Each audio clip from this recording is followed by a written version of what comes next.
Beginilah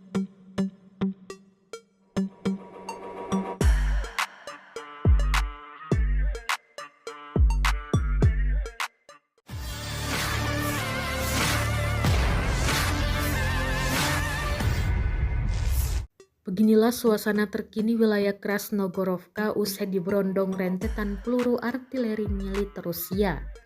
Rekaman penampakan Krasnogorovka yang diambil dari atas ramai beredar di Telegram pada Senin 22 April 2024.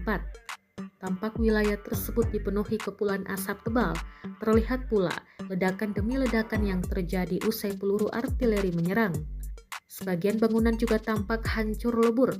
Dalam keterangan unggahan disebutkan Brigade ke-5 dari Korps ke-1 dengan dukungan Brigade Artileri dan penerbangan ke-238 Rusia secara aktif bergerak maju menyerang bangunan di Krasnogorovka.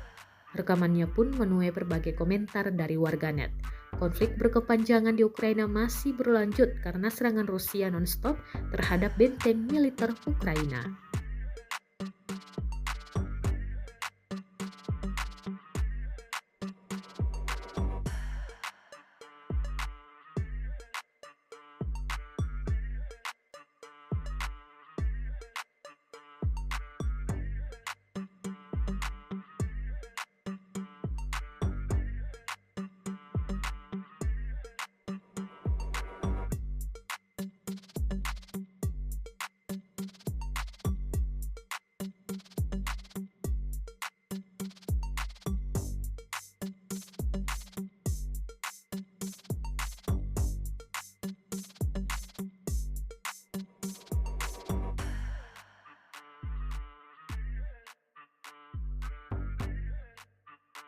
Download Tribun X sekarang, menghadirkan lokal menjadi Indonesia.